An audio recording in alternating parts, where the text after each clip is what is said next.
The Woods by Elias Lamshol. My brother, Bobby, and I were always getting into stuff. There was a big patch of woods behind our house, and during the summer, we would explore it for hours. Sometimes we'd even bring a tent with us to camp. Our parents didn't worry too much about us, since we never went so deep that they couldn't find us if they needed to. It was the summer of '89, and we'd recently made friends with a girl named Bristol, who just moved to the neighborhood. She was about 2 years older than I, and about the same age as Bobby. Naturally, he had a crush on her, and we'd spent a lot of time with her already.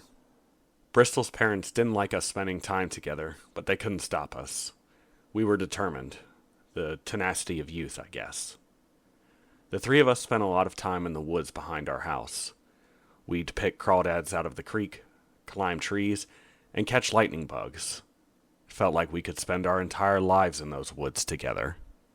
One day, Bristol suggested we go deeper into the woods than we'd ever been. Bobby was all for it, of course. Whatever Bristol wanted. I was less convinced of the idea. Something about going further just felt wrong, like we weren't supposed to. We went anyway. We crawled and pushed through some of the thickest, nastiest stuff I'd ever seen. By the time we came to a clearing, we were scraped and scratched from head to toe, bleeding from 1,000 tiny cuts. At that moment, the only thing I wanted to do was find another way out and go home. The scrapes were starting to itch, and I didn't want to go back through that mess. Bristol seemed like she was still having fun, though, and insisted on exploring the clearing. Bobby seemed annoyed. I could see it on his face, but he didn't say anything. Maybe I should have instead. Turns out the clearing was actually pretty interesting, though. Every 100 feet or so was what we thought was a dead tree, but they were too straight. They were actually lampposts overgrown with vines and stuff.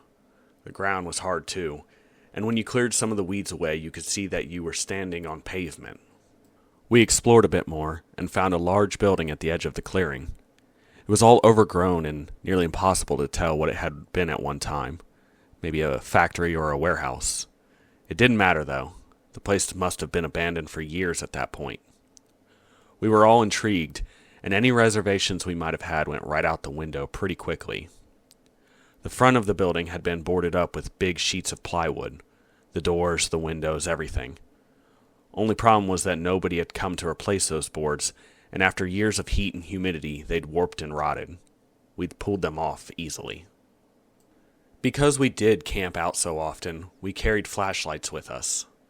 We took them out of our pockets and flipped them on. The place was a mess. We were in an office area of, I had to guess. There were old, rusty typewriters, moldy books, and stacks of moldy files. Someone had smashed up the metal cabinets and a lot of the other furniture. Probably other kids who'd come through. That stuff was cool to look at for a while, but we had short attention spans and wanted to see more. There were 2 doors, one on the left and one on the right. We chose the left first, which took us to a locker room. There were rows of rusty lockers and benches, but nothing of interest. We backtracked and went through the other door instead. This was what we'd wanted. The door took us out onto the factory floor. There were old machines, stacks of rotten wooden crates, and random debris strewn about. Whatever they'd used to make here, it was impossible to tell. The machines were all rusty and had been stripped years ago for parts and anything else of value. Bobby found himself a large, hollow metal pipe and declared himself king of the castle. He even knighted me like they did in the movies, tapping it to both of my shoulders. Bristol seemed to like that. She giggled and asked if she could be a princess.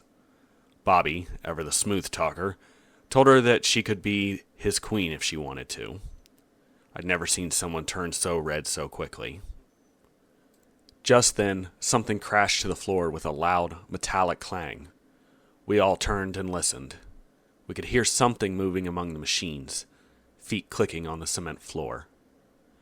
Bobby raised his pipe and stood in front of us, ready to strike whatever it was. The seconds ticked by. Long seconds. A deer stepped out from behind one of the machines. We had seen deer before in the woods, but this was the largest one we'd ever seen, and she was closer than any of those. For about 10 seconds, she stared at us. You could tell she was confused.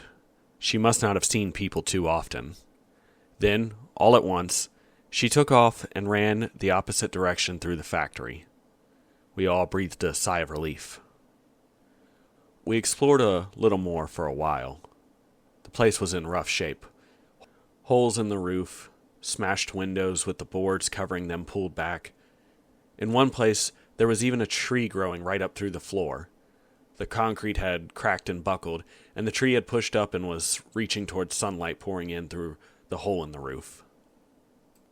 It was starting to get late into the afternoon, and we decided we should head back.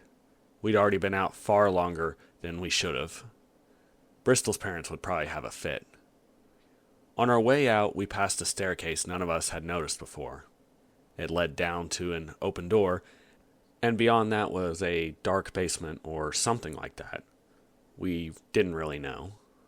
I had a bad feeling looking down into that open doorway.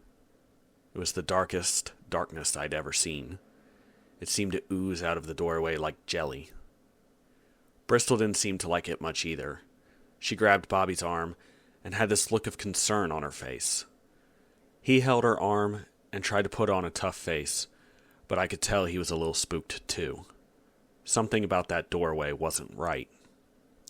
I don't remember saying anything, but somehow we'd all come to the agreement that we shouldn't take our eyes off that door until we got as far away from it as we could. We'd gone maybe 20 feet when a voice called out from the doorway. It sounded like a woman, but there was something wrong about the voice, like it wasn't really human at all. There was an underlying note, like the hissing of bugs or a snake. Whatever it was, it made us all freeze in place. "You can't go," said the voice. "Not yet. One must stay. Two may go." "Who's there?" asked Bobby. "One must stay. Two may go," repeated that creepy voice. "Who's there, damn it?" screamed Bobby. "This isn't funny." The only reply were those same creepy words. "One must stay. Two may go." "Fuck that," said Bobby. "No one is staying. We're leaving. Don't try and stop us." It was the first time in my life I'd ever heard my older brother curse. Something about that made me realize just how much danger we were in. If Bobby was that scared, I knew we were in trouble. "Come on," he said. "We're leaving." We backtracked through the factory, through the office, and all the way through the empty clearing. Back in the woods, we felt safe. I don't know how long we walked for before we stopped to take a break. At that point, none of us had spoken a word. Now we all busted out into nervous laughter. "What do you think that was all about?" asked Bristol. "Probably just some older kids playing a prank on us. They probably heard us moving around." "Either that or some homeless person," said Bobby. He didn't sound as confident in his theories as I would have liked. It sounded like he was grasping at straws at best, but I didn't say anything. I just hoped he was right. We sat there for maybe 10 minutes, listening and watching the woods around us. All seemed fine. The factory and that creepy voice were behind us, we told ourselves. In truth, it was just waiting. As soon as we stood up and started walking, it came again. It sounded distant, distorted, yet unnervingly close, like it was just behind the next tree. "One must stay. Two may go." Bobby immediately picked up his pipe and held it out, as if he were preparing to ward off some unseen attacker. "Go away!" screamed Bristol. "The price must be paid. One must stay. Two may go." "Who are you?" demanded Bobby. "What do you want?" The voice simply repeated its statement. "One must stay. Two may go." "You're not funny," shouted Bobby. "You want something? Come and get it." "I want to go," said Bristol. "We have to go." So we did. We started walking. Maybe we thought if we got out of the woods, got as far away from that factory, that we could put the voice behind us. Apparently it had other plans. We pushed through a dense patch of brush and found ourselves on the edge of the clearing. There, standing before us, was that factory. 4 more times we backtracked. 4 more times we came out on the edge of that clearing, with the factory just ahead of us. You might think that we were just walking in circles, that we had simply lost our way. But Bobby and I had played in the woods every single day of our lives. We knew how to navigate them. No, it was that voice. It wouldn't let us leave until its price had been paid. 1 must stay, 2 may go, it repeated every single time we came to the clearing. It wasn't going to let us go. We all knew that one of us would have to stay. Bristol had become hysterical at that point. She was crying, screaming at the damn thing. Bobby tried to comfort her, but it was impossible. She was inconsolable. Finally, he got this look on his face. I could see that he was scared, tired, but what hurt the most was the resignation.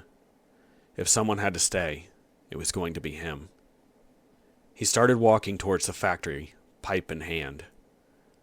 I begged him to stop, but he just gave me this smile as if to say everything's going to be okay. That's when the voice came again. Not him, it said. Her. I want her.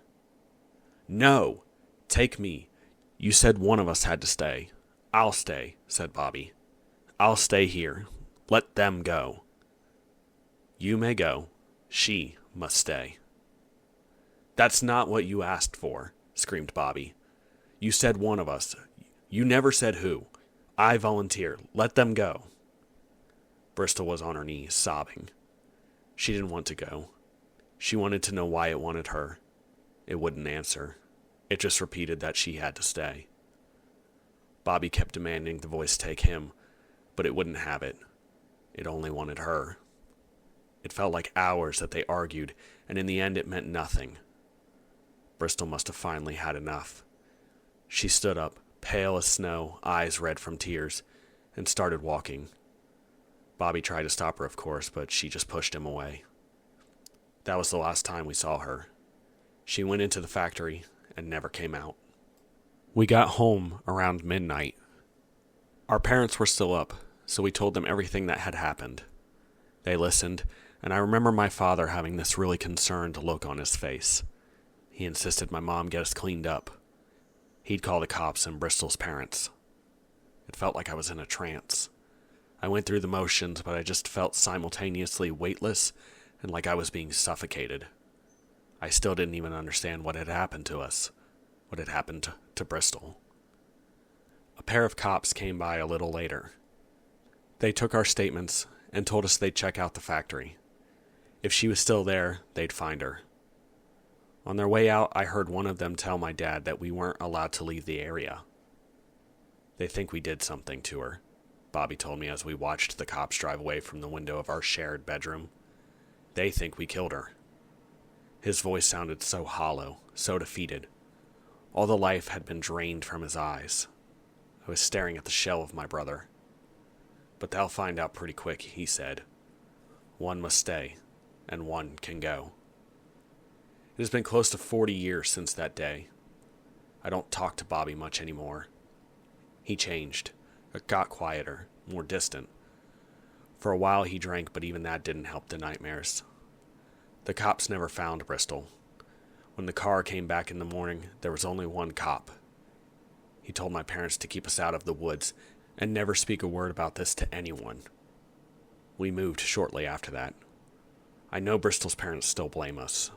They'll never understand what happened out there, what waits in the basement of that factory. I pray they never hear those words. One must stay, 2 may go. Thanks for listening. If you enjoyed this story, consider subscribing and sharing it with others. I hope you have a wonderful day.